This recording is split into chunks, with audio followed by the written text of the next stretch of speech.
6월 30일 수요일 아침입니다. 오늘은 잠언 6장 25절부터 35절까지의 말씀 보겠습니다. 먼저 25절부터 29절까지 말씀 성경을 보시고 함께 읽도록 하겠습니다. 내 마음에 그의 아름다움을 탐하지 말며 그 눈꺼풀에 흘리지 말라. 음료로 말미암아 사람이 한 조각 떡만 남게 됨이며 음란한 여인은 귀한 생명을 사냥함이라. 사람이 풀을 품에 품고서야 어찌 그의 옷이 타지 아니하겠으며 사람이 숯불을 밟고서야 어찌 그의 발이 되지 아니하겠느냐. 남의 아내와 통간하는 자도 이와 같을 것이라. 그를 만지는 자마다 벌을 면하지 못하리라. 아멘. 자, 25절, 26절을 보면 네 마음에 그 아름다운 색을 탐하지 말며 그랬어요. 아름다움을 탐하지 말며 눈꺼풀에 흘리지 말라. 음료로 인하여 사람이 한 조각 떡만 남게 됨이며 음란한 계집은 귀한 생명을 사냥함이라. 여기서 아름다운 색, 또 눈꺼풀 이런 말은 24절에서 언급한 청년을 혀로 호리는 악한 계집이 가진 외형적인 모습, 그 외형적인 아름다움을 의미하는 말이죠. 히브리 원문의 의미는 이런 뜻이에요. 그녀의 눈꺼풀이 너를 붙들지 못하도록 하라 하는 뜻이에요. 즉, 이건 성적인 범죄에 대한 경고죠. 이들 마음속에 있는 성적인 욕망이 음녀의 눈에 포착되지 않도록 하라는 거예요. 이건 마음이에요. 마음이 벌써 통하는 거예요. 그래서 이런 일이 벌어지는 거예요. 그래서 이 외형적인 모습을 보고 유혹에 빠지게 되면 한 조각 떡만 남게 되고 목숨까지 위협당하는 처지에 놓이게 된다. 이 성적인 범죄는 물리적인 손실도 있고 영적인 손실을 가져오는 심각한 죄악이라는 거예요. 물론 아름다운 미모 자체가 죄라거나 잘못이라고는 할 수 없을 수 있겠죠. 그러나 본질이 아닌 외적인 모습에 너무 집착하다 보면 결국 큰 실패에 봉착하게 된다 하는 뜻이에요. 사단이 우리 인간의 심리를 잘 알잖아요. 그걸 이용해서 아름다운 외모와 조건을 가지고 사람들의 마음을 현혹시키는 거죠. 그게 쓰러뜨리려고 하는 거예요. 그래서 우리는 결코 외모에 좌우되는 삶이 되어서는 안 된다. 그것이 우리의 삶을 피상적으로 만들고 그 깊이를 떨어뜨리고 우리로 하여금 영원한 죽음에 이르게 하는 그런 길이기 때문이다. 오히려 내적인 아름다움을 추구하라고 하지 않습니까? 아름다운 신앙과 인격의 모습을 갖추고 다른 사람들에 대해서도 이러한 겉으로 보이는 것만 아니라 내면적인 가치로 상대방을 판단할 수 있어야 돼. 뭘 보느냐가 그만큼 중요하다 하는 것이죠. 이제 27절부터 보면 사람이 불을 품에 품고야 어찌 그 옷이 타지 않으며 사람이 숯불을 밟고야 어찌 그 발이 되지 않겠느냐 이렇게 말하고 있어요. 이건 뭐냐? 불을 품은 자가 옷이 타고 숯불을 밟은 자의 발이 어떻게 뒤일 거 아니에요. 그거 같이 음행을 행한 자는 결코 하나님의 엄중한 심판과 보응을 모면할 수 없다. 이게 뭐예요? 인과예요. 다 죄를 저질렀기 때문에 당하는 결과라는 거예요. 29절에는 남의 아내와 간통하는 죄의 결과에 대해서 설명하고 있어요. 먼저 남의 아내를 만지는 자마다 벌을 면하지 못하리라. 이렇게 말하면서 간통의 범위를 설정을 해버리죠. 음녀와 남의 아내에 대한 설명에서 더 엄격히 금하는 것은 뭐예요? 남의 아내죠. 왜냐하면 간통이라는 것은 두 가정을 파괴하는 범죄예요.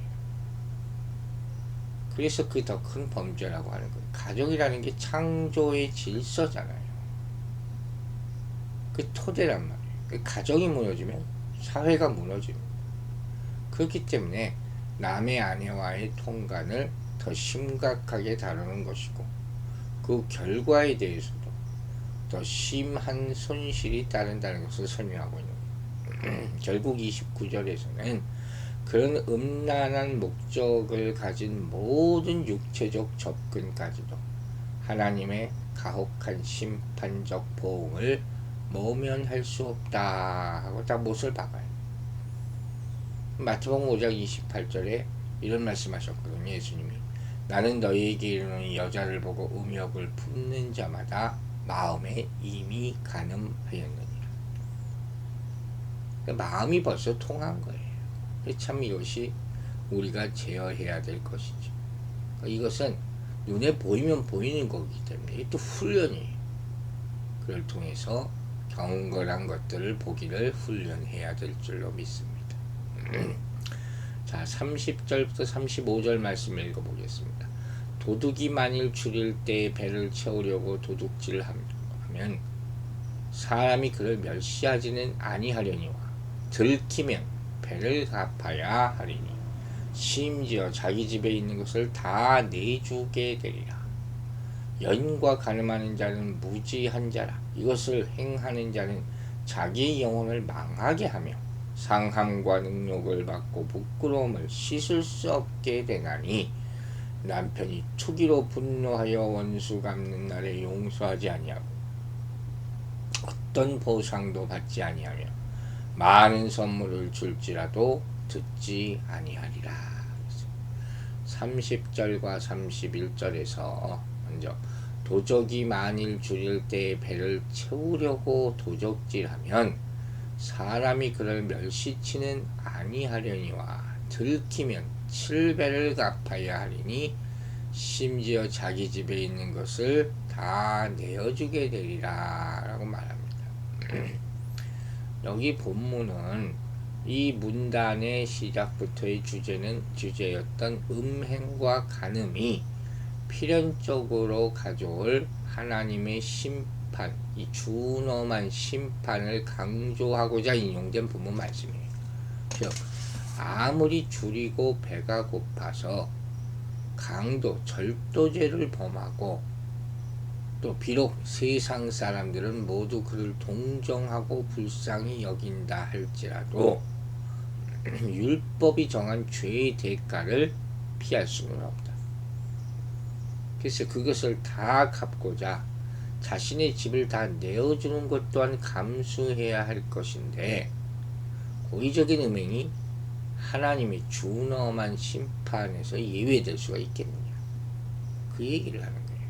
잘 보셔야 돼요. 그래서 간통죄의 결과는 첫 번째로 뭐냐? 경제적 손실을 얘기하고 있는 거예요. 30절부터 도둑질을 하다가 들킨 도둑이 변상하는 규례가 나오잖아요. 남의 아내와 관련을 맺는 자는 자신의 소유를 모두 내주게 된다. 이렇게 명시하고 있어요. 그래서 우리는 그런데 또 하나 굉장히 중요한 교훈을 얻게 되죠. 그게 뭐냐? 이 죄라는 것은 경중이 중요한 게 아니라 죄 자체가 무섭고 두려운 것이. 그래서 우리의 영혼을 파멸로 이끄는 심각한 것이다 하는 것을 깨달아야 된다는 거예요. 네 죄가 더 많냐 내 죄가 많냐 그거 아니라는 거예요. 여러분 돌은 물에 던지면 반드시 가라앉게 돼 있어요. 크기와 상관없이. 돌이 작다고 해서 물에 뜰 수 있는 게 아니라는 거죠. 단지 그 속도가 다를 수는 있겠죠. 모든 돌은 물 아래로 가라앉는 것이 자연의 이치입니다. 죄도 마찬가지예요. 죄의 크기가 뭐 다르고 경중이 있고 그거 따지는 게 의미가 있는 것이 아니에요. 살인, 간음, 우상숭배 큰 죄라고 할 수 있겠죠. 뭐 거짓말, 불신, 미워함 상대적으로 작은 죄라고 얘기하는 사람이 있을 수도 있을지 모르지만 모두 다 죄예요. 하나님의 심판 앞에 다 죄라. 이렇게 귀결될 수밖에 없다는 것을 알아야 된다는 거예요. 그 야고보 사도가 누구든지 온 율법을 지키다가 그 하나에 거치면 모두 범한 자가 되거나 간음하지 말라 하시니가 또한 살인하지 말라 하셨은즉 내가 비록 간음하지 아니하려 살인하면 율법을 범한 자가 되느니라. 야고보서 2장 10절 11절 말씀이거든요. 다 죄예요. 물론 여러분 하나님 앞에서 용서받지 못할 죄는 없다 이렇게 말하잖아요. 그러나 그렇다고 해서 하나님 앞에서 묵인되고 용납될 만큼의 작은 죄도 없어요. 이겨나죠. 죄 짓고 나서 하나님은 용서하면 이러면 안 된다는 거예요. 모든 죄는 하나님 앞에서 반드시 심판을 받게 돼 있어요. 회개 없이 이것부터 생각하면 안 되죠. 그렇길래 우리는 어떤 죄와도 타협할 수 없다는 단호한 마음을 가져야 된다는 그런 말씀이에요. 이 32절부터 보면 솔로몬은 간음은 자기 영혼을 망하게 하는 행동이다. 상함과 능욕을 받고 부끄러움을 씻을 수 없게 되고 도저히 용서받을 수도 타협할 수도 없는 극한 분노를 일으키는 더러운 죄다. 이렇게 말합니다. 이 간음이라는 거예요. 이 간음의 두 번째 결과가 여기 나오는 거예요. 영혼의 망함, 육체의 상함, 부끄러움 이런 것들이죠. 망하게 된다. 망하게. 32절에 망한다는 말의 원래 의미는 전쟁에서 적군에 의해 완전히 초토화되는 것이에요. 영혼이 이렇게 망가진다고 여러분 생각해보세요. 끔찍한 일이죠. 우리가 남녀간의 결혼에 대한 얘기를 배웠잖아요. 성이라는 것이 하나님이 주신 선물이 아름다운 거예요. 남녀간의 성행위를 통해서 기쁨을 얻고 둘이 한 몸이 되는 것을 육체를 통해서 확인하게 되는 거예요. 이건 하나님이 주신 기쁨과 축복이라는 거예요. 그런데 조건이 하나 있죠. 이 성관계는 하나님이 정해주신 테두리 안에서만 하라 그랬어요. 그게 부부예요. 그 테두리를 벗어난 행위는 어떤 것이든 간음이 된다. 이는 하나님의 뜻에 불순종하는 죄며 배우자의 신뢰와 마음을 무너뜨리는 악이 되는 것이죠. 이 반드시 영적으로 악한 영향을 미치지 않겠습니까? 바울은 모든 죄는 몸 밖에서도 있지만 음행은 자기 몸 안에 짓는 죄라고 했어요.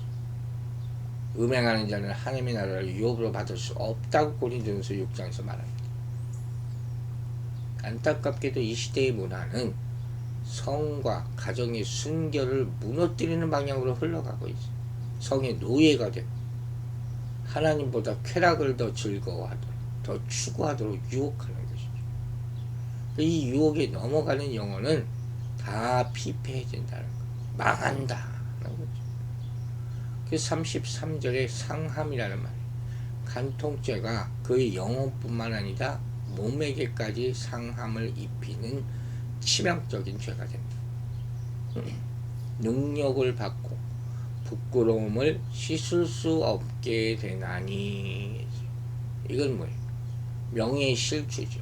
평생을 아무리 잘 살아왔다 하더라도 한 번의 간음으로 하나님 앞에서 사람 앞에서 능력과 부끄러움을 안고 살아가게 되는 치명적인 결과를 나타내요. 이래서 일생 망치는 사람 많이 있죠. 가족들까지 평생 부끄러움 가운데 살아야 돼요. 이제까지 쌓아왔던 것, 정치인, 종교인들 얼마나 많습니까? 안타까운 모습이죠. 마지막으로 34절, 35절은 간통한 여인이 남편의 복수 행위를 언급하므로 간통죄의 심각성을 다시 한번 강조합니다. 앞에서 언급한 것처럼 음녀와의 간음보다 남의 아내와의 간통이 더 심각한 이유는 두 가정을 다 파괴하는 범죄이기 때문이다. 그리고 이 심각성은 남편의 분노와 복수로 인해서 더 부각됩니다. 이러한 점에서 간통죄는 창조 질서를 파괴하는 것이고 용서받지 못할 죄악으로 묘사되고 있는 것이요. 이와 같이 보면은 간음이라는 것은 하나님으로부터도 사람으로부터도 결코 용서받을 수 없는 큰 죄라는 것을 분명히 말하고 있습니다. 모세율법을 보면 사형으로 귀결되는 법은 그리 많지 않아요. 특별히 하나님에 대해서 가증한 행위를 하거나 반인류적인 범죄에 한해서만 사형을 명하고 있어요. 예를 들어 하나님의 이름을 망령되이 일컬었다든가 부모를 폭행하든가 욕을 하는 죄, 이 직접 끌어내서 돌려 쳐 죽이라고 그래요. 그런데 간음 역시 그 가운데 하나였다 하는 거예요. 여러분, 성경은 우리 몸이 하나님의 성전이다 이렇게 말씀합니다. 만약 성도된 자로서 음행을 일삼는다면 하나님의 거룩한 성전을 더럽히는 엄청난 결과를 가져온다는 사실을 잊지 말아야 할 것이요. 하나님이 싫어하시는 일이 있으면 하지 말아야 돼. 용서받지 못한 죄도 있다 하는 사실을 우리는 잊지 말아야 할 것입니다. 기도하겠습니다.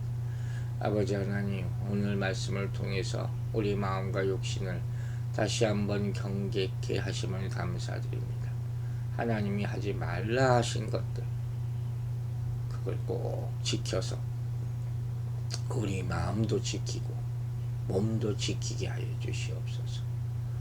하나님이 사랑의 하나님이요 용서하시는 하나님이지만 용서받지 못할 죄가 있음 크게 깨달아 알게 하시고 그 죄와 그 유혹에 근처에도 가지 않은 경계하는 마음과 또 선한 것 아름다운 것 하나님의 거룩한 것을 보는 훈련을 항상 하여서 그런 유혹 정말 세상에만 나가면 우리가 대할 수밖에 없는 그런 악한 것으로부터 보호하고 지킬 수 있도록 도와주시옵소서. 무더위 가운데 특별히 우리 성도들의 건강 지켜주시고 상하지 않도록 조심하게 하여 주시고 항상 교만하지 않고 겸손한 마음으로 몸과 마음을 지켜 하나님이 쓰임받는 모습으로 매일 살아갈 수 있도록 인도하여 주시옵소서. 성령님께서 우리 성도들 교회를 지켜 보호하여 주실 줄로 믿사오며 예수 그리스도의 이름으로 기도했습니다. 아멘.